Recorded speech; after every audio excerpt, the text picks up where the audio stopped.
Bacteria का जो structure होता है वो बहुत ज़्यादा सिंपल होता है, लेकिन इनका बिहेवियर उतना ही ज़्यादा कॉम्प्लेक्स यानी जटिल होता है। ये बहुत ज़्यादा मेटाबॉलिक डाइवर्सिटी शो करते हैं। कुछ बैक्टीरिया जो होते हैं ऑटोट्रॉपिक होते हैं, मतलब अपना खाना खुद बनाते हैं, इनऑर्गेनिक सबस्ट्रेट से बनाते हैं। अब ऑटोट्रॉपिक में ये फोटोसिंथेटिक ऑटोट्रॉपिक भी हो सकते हैं और कीमोसिंथेटिक ऑटोट्रॉपिक भी हो सकते हैं। फोटोसिंथेटिक ऑटोट्रॉप्स वो होते हैं जो अपना खाना खुद बनाते हैं, सनलाइट की प्रेजेंस में बनाते हैं। कीमोसिंथेटिक ऑटोट्रॉप्स वो होते हैं जो अपना खाना खुद बनाते हैं इनऑर्गेनिक सबस्ट्रेट से, लेकिन केमिकल एनर्जी की प्रेजेंस में बनाते हैं। अधिकतर बैक्टीरिया जो होते हैं हेटरोट्रॉपिक होते हैं, मतलब अपने खाने के लिए दूसरे ऑर्गेनिज्म पे डिपेंड होते हैं या फिर डेड मैटर पे डिपेंड होते हैं। किंडम मोनेरा को हमने डिवाइड किया है आर्के बैक्टीरिया में और यू बैक्टीरिया में। आज हम कर रहे हैं किंडम मोनेरा में आर्किया बैक्टीरिया। आर्किया एक ग्रीक वर्ड है जिसका मतलब होता है एंशियंट। ऐसे बैक्टीरिया जो एंशियंट टाइम में पाए जाते थे, पुराने समय में पाए जाते थे, उनको हम आर्किया बैक्टीरिया कहते हैं। ये स्पेशल बैक्टीरिया होते हैं जो बहुत ज़्यादा हार्श हैबिटाट में पाए जाते हैं, जैसे कि एक्सट्रीमली सॉल्टी एरिया। जो बैक्टीरिया एक्सट्रीमली सॉल्टी एरियाज में पाए जाते हैं उनको हम हेलोफाइल्स कहते हैं। जो हॉट स्प्रिंग्स में पाए जाते हैं उन्हें थर्मो एसिडोफाइल्स कहते हैं। जो मार्शी एरियाज में पाए जाते हैं उन्हें मिथेनोजेंस कहते हैं। ये बैक्टीरिया दूसरे बैक्टीरिया से डिफरेंट है। इसका कारण है इनकी सेल वॉल का ढांचा। मिथेनोजेंस पाए जाते हैं कई सारे रूमिनेंट एनिमल के गट में, जैसे कि काऊ और बफेलो के। मिथेनोजेंस रिस्पॉन्सिबल होते हैं मीथेन गैस यानी बायोगैस का प्रोडक्शन कराने में इन एनिमल्स के डग से। आज हम करें किंडम मोनेरा में यू बैक्टीरिया, जिसको हम ट्रू बैक्टीरिया के नाम से भी जानते हैं।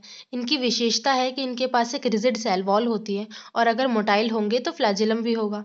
साइनोबैक्टीरिया को हम ब्लू ग्रीन एल्गी के नाम से भी जानते हैं। इन बैक्टीरिया के पास क्लोरोफिल ए होता है जो कि सिमिलर ग्रीन प्लांट्स में भी प्रेजेंट होता है। ये जो साइनोबैक्टीरिया होते हैं ये फोटोसिंथेटिक ऑटोट्रॉप्स होते हैं। इसका मतलब अपना खाना खुद बनाते हैं इनऑर्गेनिक सबस्ट्रेट से in the presence of sunlight.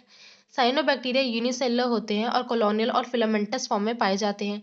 अगर कॉलोनियल फॉर्म में होंगे तो सराउंडेड होंगे जिलेटिनियस शीट से।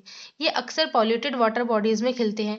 इनमें से कुछ बैक्टीरिया जैसे कि नॉस्टॉक, एनावेना, इनके पास स्पेशल सेल्स होती है जिनको हम कहते हैं हेट्रोसिस्ट, और ये स्पेशल सेल्स एटमॉस्फेरिक नाइट्रोजन को फिक्स कर सकती हैं। अब हम कर रहे हैं कीमोसिंथेटिक ऑटोट्रॉपिक बैक्टीरिया। ये बैक्टीरिया ऑक्सीडाइज कर देते हैं इनऑर्गेनिक सबस्ट्रेट को, जैसे कि नाइट्रेट, नाइट्राइट, अमोनिया, और जो एनर्जी रिलीज होती है उसका इस्तेमाल करते हैं एटीपी प्रोडक्शन में।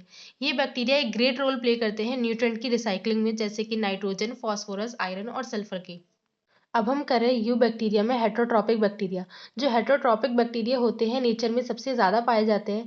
इनमें से ज़्यादातर जो होते हैं इंपॉर्टेंट डिकम्पोजर होते हैं। ये एक सिग्निफिकेंट इम्पैक्ट डालते हैं ह्यूमन अफेयर्स में और मदद करते हैं दूध से दही बनाने में, एंटीबायोटिक्स का प्रोडक्शन कराने में और नाइट्रोजन फिक्स कराने में लेग्यूम रूट्स में। इनमें से कुछ बैक्टीरिया जो होते हैं पैथोजेंस होते हैं जिनके कारण डैमेज होता है और डिसीज होते हैं ह्यूमंस, क्रॉप, फार्म एनिमल्स और पेट्स को। कॉलेरा, टाइफाइड, टेटनस और सिट्रस कैंकर कुछ बीमारियां हैं जो इन बैक्टीरिया के कारण होती है। कॉलेरा, टाइफाइड, टेटनस ये तीनों ह्यूमन डिसीज है, जबकि सिट्रस कैंकर एक प्लांट डिसीज है।